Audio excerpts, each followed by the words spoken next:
Hello दोस्तों, welcome to our channel pathfinder for NEET JRF. और दोस्तों, I hope आप सभी अच्छे होंगे और आपकी जो प्रिपरेशन है वो अच्छे से चल रही होगी। आज के इस सेशन में दोस्तों हम जो समझने का प्रयास करेंगे वो समझेंगे राजनीतिक भूगोल का एक इम्पोर्टेंट टॉपिक जिसका नाम है राष्ट्र की संकल्पना। बहुत से बच्चों को इसमें कन्फ्यूजन रहता है कि राष्ट्र क्या होता है, राज्य क्या होता है, राष्ट्र राज्य क्या होता है, और फिर उसके बाद में कि भारत है क्या, भारत राष्ट्र है, राज्य है, या राष्ट्र राज्य है। तो इन सभी चीज़ों को हम आने वाले जो वीडियो लेक्चर्स हैं हमारे उसमें क्लियर करने का प्रयास करेंगे। आज हम जो समझेंगे वो समझेंगे कि आखिर राष्ट्र क्या होता है, और उसके बाद में इससे रिलेटेड 5 इंपॉर्टेंट प्रश्नों को सॉल्व भी करेंगे। तो आई होप दोस्तों आपको एक लेक्चर है वो अच्छा लगेगा। चलिए इसको प्रारंभ करें उससे पहले आप सभी को मैं बता दूं कि पाथ फाइंडर लर्निंग ऐप, जिसका लिंक आपको डिस्क्रिप्शन में दिया गया है, वहाँ ज्योग्राफी से रिलेटेड नेट जेआरएफ हो, PGT, DSSB, college lecture, school व्याख्याता, फर्स्ट ग्रेड, सभी के कोर्सेज क्लासेस डेली आपको लाइव क्लासेस मिलती है। ज्योग्राफी के नोट्स हुए, टेस्ट सीरीज हुआ, पीवाईक्यूज हुए, वो आपको अवेलेबल रहेंगे। चलिए उसके अलावा आप ऑनलाइन भी ले सकते हैं और ऑफलाइन भी हमारी क्लासेस हैं वो अटेंड कर सकते हैं। तो हम समझते हैं राष्ट्र क्या होता है। एक राष्ट्र जो होता है वो एक रक्त संबंध से संबंधित होता है, यानी जो राष्ट्र होता है उसमें राष्ट्रीयता की भावना होती है। ठीक है, वो लोग एक दूसरे से सांस्कृतिक रूप से, धार्मिक रूप से, भाषाई रूप से एक दूसरे से जुड़े हुए रहते हैं। जैसे हम घर में देखें, ढाणी एक परिवार जिस तरह से एक दूसरे से बंधा हुआ रहता है, चाहे वो खान पान हो, चाहे वो रीति रिवाज हो, चाहे वो पहनावा हो, चाहे वो बोलचाल की जो भाषा हो, वैसे ही एक राष्ट्र में, पूरा देश में सभी लोग क्या है, एक ही सूत्र में बंधे हुए रहते हैं। ठीक है, तो वैसी नेचर का अगर कोई देश है तो उस देश को हम राष्ट्र के रूप में जानते हैं। लेकिन यहाँ पे एक समस्या है कि जो राष्ट्र होते हैं वो देश की सीमाओं के अंदर नहीं होते। वो हो सकते हैं लेकिन देश की सीमाओं से परे होते हैं, उनकी कोई सीमाएं नहीं होती। ठीक है, वो एक देश में भी हो सकते हैं, एक राष्ट्र है वो एक से अधिक देशों में भी हो सकता है। ठीक है, जैसे हम देखें अलग अलग क्षेत्रों में हमें अलग अलग संस्कृति के जो देश हैं वो हमें देखने को मिलते हैं। जैसे आपके पश्तून है तो उनका जो राष्ट्र है वो आपको कहाँ कहाँ देखने को मिलता है। आपको देखने को मिलता है अफगानिस्तान में, आपको देखने को मिलता है पाकिस्तान में, क्योंकि वो जनजातीय क्षेत्र है। ठीक है, जैसे आपकी इसके अलावा अगर हम उदाहरण के रूप में समझें तो आपकी जो ट्राइब्स है, जो आपके नॉर्थ ईस्ट वाले ट्राइब है, तो वो म्यांमार वाले क्षेत्र में मिलते हैं और आपके नागालैंड वाले क्षेत्र में भी मिलते हैं। तो ये राष्ट्र की जो संकल्पना है वो वहां से आती है। ठीक है, अगर हम इसको डिटेल में समझें तो राष्ट्र जो नेशन है उस शब्द की उत्पत्ति किससे हुई है, लेटिन भाषा से हुई है, जिसमें लेटिन भाषा के नेसिया शब्द से हुई है। कौन से शब्द से हुई है, नेसिया शब्द से हुई है, जिसका अर्थ होता है जन्म या जाति। राष्ट्र मनुष्य का ऐसा समुदाय होता है जिसमें लोग ऐतिहासिक स्मृतियां, परंपराओं, भाषा, संस्कृति, समान राजनीतिक विचारों, सामुदायिक भावना के कारण एक दूसरे से परस्पर रूप से जुड़े हुए रहते हैं। संप्रभुता संपन्न नहीं होता है, ये एक सबसे महत्वपूर्ण कमी है जो राष्ट्र की रहती है। इसका सबसे अच्छा उदाहरण हम देखें, जैसे भारत है तो भारत में मराठा है, तो मराठा जो क्षेत्र है वो एक राष्ट्र के रूप में जाना जाता है, मराठा राष्ट्र, बहुत बार आपने सुना होगा। जैसे राजस्थान का है राजपूताना, मेवाड़, तो ये जो क्षेत्र है वो राष्ट्र के रूप में जाने जाते हैं, पर इनकी संप्रभुता नहीं है। संप्रभु अगर हम बोलेंगे तो वो भारत ही है, ये संप्रभु या स्वतंत्र निर्णय नहीं ले सकते। अब जैसे मराठा राष्ट्र तो बोल दिया क्योंकि उस क्षेत्र में सारी विशेषताएं मिलती है, मराठा ही है, मराठी भाषा ही बोली जाती है, तमिल राष्ट्र हम बोलते हैं। ठीक है, तो ये राष्ट्र तो है लेकिन देश या संप्रभुता इनके अंदर नहीं है। जैसे संप्रभुता आ जाएगा वो देश के रूप में चला जाएगा, राज्य के रूप में। ठीक है, तो संप्रभुता इनकी नहीं होती, एक चीज आप अच्छे से ध्यान में रख लेना। राष्ट्र के लिए आवश्यक नहीं कि वह राज्य की राजनीतिक सीमाओं तक सीमित रहे, बल्कि उसका विस्तार अन्य राज्यों में भी हो सकता है। ठीक है, राष्ट्र मूल रूप से एक सामाजिक इकाई है, समझे, सामाजिक इकाई को ही अपन राष्ट्र के रूप में जानते हैं, जैसे मराठा राष्ट्र, जिसका निर्माण एक ही भूखंड में दीर्घकालीन विकास की प्रक्रिया के द्वारा होता है। इसकी जड़ें उस स्थान पर केंद्रित होती। राज्य एक राजनीतिक इकाई होती है, राज्य तो देश होता है। ठीक है, तो राज्य एक राजनीतिक इकाई होती है जबकि राष्ट्र सांस्कृतिक विशेषताओं वाला समूह है। तो यहां पे अगर अपन देखें तो भारत राज्य के रूप में देखा जाएगा, जबकि मराठा क्षेत्र जो है या फिर तमिल क्षेत्र जो है या भोजपुरी वाला जो आप मानोगे तो वो किसके रूप में देखा जाएगा, राष्ट्र के रूप में देखा जाएगा। तो ये जो चीज है वो सांस्कृतिक विशेषताओं वाला समूह हमें देखने को मिलता है।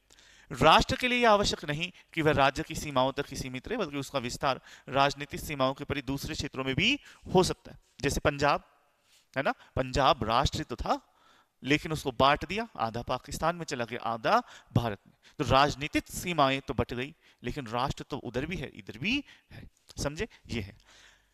एक राज्य की राजनीतिक सीमाओं के अंदर एक से अधिक राष्ट्र भी हो सकते हैं। तो जैसे भारत राज्य पर माने तो भारत के अंदर कितने सारे राष्ट्र हैं, बहुत सारे हैं। ठीक है, अपन राजस्थान ही देखें तो राजस्थान में बहुत सारे, मेवाड़, मारवाड़, है ना, शेखावाटी, उसके बोला हाड़ौती, तो ये ढूंढाड़, तो ये राष्ट्र के रूप में प्रदर्शित होते हैं। ठीक है, विशेषताएं, क्षेत्रीय आधार रखते हैं राष्ट्र हमेशा। ठीक है, राष्ट्र क्षेत्र में रहने वाली जनसंख्या सामाजिक, सांस्कृतिक और राजनीतिक रूप से एकीकृत होती है, जुड़ी हुई रहती है। ठीक है, लेकिन उनके पास क्या नहीं होती, संप्रभुता नहीं होती राष्ट्र के पास। राष्ट्र सामान्य सांस्कृतिक विशेषताओं वाला समूह है, उदाहरण के रूप में भाषा, धर्म, ये सारी। राष्ट्र विचार के रूप में रक्त संबंध महत्वपूर्ण होता है और यहीं से राष्ट्र निर्माण की प्रक्रिया प्रारंभ होती है। ठीक है, समुदाय में रहने वाले लोग सर्वप्रथम समुदाय के प्रति निष्ठावान होते हैं, राज्य के प्रति नहीं। तो जो राष्ट्र की भावना जहां ज्यादा हो जाती है वहां पे क्या हो जाता है, देश के प्रति हम निष्ठावान नहीं होंगे, हम तो हमारे समुदाय, हमारे क्षेत्र के प्रति ज्यादा निष्ठावान होंगे। जो अपने तमिल, हिंदी, मराठा, हिंदी, ये विवाद जब चलता है तो वो राष्ट्रीयता की भावनाओं को प्रसारित होने पर ही यह होता है, क्योंकि उनके लिए देश बड़ा नहीं है, भारत होना बड़ा नहीं। आपको मराठी बोलनी आनी चाहिए या तमिल बोलना आना चाहिए, वो बड़ा है। तो ये राष्ट्रीयता की भावना जब देश की भावनाओं से ज्यादा बड़ी हो जाए तब हमें ये चीज देखने को मिलती। तो ये जो मैं समझाना चाह रहा हूँ, आई होप आप समझ रहे होंगे। तो राष्ट्र के विकास की प्रक्रिया रक्त संबंध से विकसित होकर वर्तमान राजनीतिक महत्वाकांक्षा तक कई चरणों में हमें देखने को मिलती। सबसे पहले रक्त संबंध, फिर उससे परिवार का विकास। ये प्रोसेस अच्छे से ध्यान रख लेना। रक्त संबंध, परिवार का विकास, क्षेत्रीय अस्तित्व का विकास होगा, उसके बाद समुदाय बनेंगे, समुदाय के बाद में प्रादेशिक राजनीतिक विचारों का गठन होगा और उसके बाद में राष्ट्रीयता का विकास हमें देखने को मिलता है। तो राष्ट्रीयता का विकास जिसमें भाषा, धर्म, नृजाति, प्रजाति आदि तत्व मिलकर एकीकृत महत्व बढ़ाते हैं, एक तत्व एक साथ मिलकर अपने आप को एक संगठित राष्ट्र के रूप में दर्शाते हैं। जैसे अगर अपन देखें कि जर्मनी एक राज्य है लेकिन जर्मन एक राष्ट्रीयता है। पूरे देश में ही अगर आप देखोगे तो जर्मन ही लोग मिलते हैं, वो जर्मन भाषा ही बोलते हैं, उनके रिचुअल्स एक जैसे हैं, उनकी परंपराएं एक जैसी है। ठीक है, तो वो पूरा देश ही राष्ट्र राज्य है, सब कुछ वहां पर एक जैसा ही देखने को मिलता है। फिर फ्रांस एक राज्य जबकि फ्रेंच एक राष्ट्रीयता हमें देखने को मिलती है। तो भारत एक राज्य है जबकि भारतीयता एक क्या है, राष्ट्रीयता है। भारतीय बनने का प्रयास, हम जब बोलते हैं कि आप कुछ मत बनो, आप राजस्थानी नहीं हो। आपने शाहरुख खान की वो मूवी देखी होगी जिसमें जो हॉकी के खिलाड़ी है आते हैं, वो गर्ल्स वाली चक दे इंडिया थी या कुछ थी, तो उसमें बोलते हैं ना कि मैं पंजाब से हूँ, मैं यहाँ से हूँ, यहाँ से। तब फिर बाद में वो बोलता है ना कहाँ से हो, दोबारा पूछा जाता है तो वो बोलते हैं कि हाँ मैं इंडिया से। तो ये राष्ट्रीयता की भावना को भारत में डेवलप करने का प्रयास किया जा रहा है कि आप इंडिया से हो, अलग अलग राष्ट्रों में ना बटने की बजाय, अलग अलग क्षेत्रीय भावनाओं में ना बटने की बजाय भारत में एक सूत्र में बांधने के लिए हम राष्ट्रीयता, भारतीयता का प्रयोग हम करते हैं। ठीक है, समझ गए। तो भारत, अभी हम समझेंगे कि भारत जर्मन से, भारत फ्रांस से बहुत ज्यादा अलग है, क्योंकि भारत का क्षेत्र भी अलग है, बड़ा है और विविधताएं भी ज्यादा मिलती। ठीक है, अब क्वेश्चन चलते हैं। क्वेश्चन नंबर पहले पे चलते हैं, आई होप आपको समझ में आया होगा, और कोई भी डाउट हो तो आप कमेंट के माध्यम से बता सकते हैं, जिसको मैं अब एक सीरीज चलाने का प्रयास कर रहा हूँ जिसमें डेली मैं आपके जो कमेंट्स आएंगे उनका आंसर आपको शॉर्ट वीडियो के माध्यम से, या कि अगर बड़ा कमेंट होगा, बड़े अच्छे डाउट होंगे तो उनको मैं वीडियो लेक्चर के माध्यम से सॉल्व करने का प्रयास करूंगा। तो निम्नलिखित में से किस इसको एक राष्ट्र राज्य के रूप में नहीं माना जाता है? कौन से देश को राष्ट्र राज्य के रूप में नहीं माना जाता है? यानी एक ऐसा देश जो राष्ट्र हो, यानी उसमें सब कुछ एक जैसा हो, जैसे जर्मन में बताया था मैंने आपको, जर्मनी, फ्रांस, ऐसे देश। तो वो कौन सा है? जापान राष्ट्र राज्य, मिस्र राष्ट्र राज्य, स्वीडन भी आपका राष्ट्र राज्य है, लेकिन जो बेल्जियम है वो राष्ट्र राज्य नहीं है। बेल्जियम दो भागों में बटा हुआ है। उत्तरी भाग में डच भाषा बोली जाती है, डच संस्कृति से रिलेटेड लोग हैं, जबकि दक्षिणी भाग में फ्रांसीसी भाषा है, वो महत्वपूर्ण यहाँ पर रहती। ठीक है। तो उत्तरी भाग में आपकी डच भाषा बोली जाती है, जबकि दक्षिणी भाषा भाग में आपकी फ्रेंच भाषा या फ्रेंच संस्कृति से रिलेटेड लोग हैं वो रहते हैं।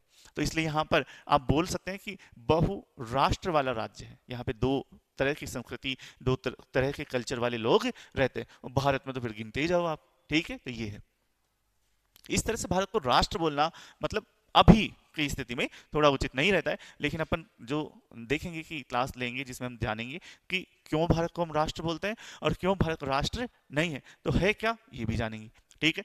नेक्स्ट चलते हैं, राष्ट्रवाद के आदिमवाद सिद्धांत के समर्थकों का क्या मानना है। राष्ट्र आधुनिक औद्योगिक समाज की उपज है। राष्ट्रवाद अभिजात वर्ग द्वारा निर्मित एक उपकरण है। राष्ट्र प्राचीन और प्राकृतिक पहचान जैसे भाषा, नस्ल, धर्म पर आधारित एक शाश्वत इकाई है। राष्ट्र का निर्माण केवल आर्थिक हितों के लिए किया गया है। आदिमवाद के द्वारा क्या माना जाता है कि राष्ट्र जो होता है वो अभिजात वर्ग द्वारा निर्मित एक उपकरण है। तो बी आंसर इसमें सही रहेगा। फिर चलते हैं नेक्स्ट, सॉरी सॉरी,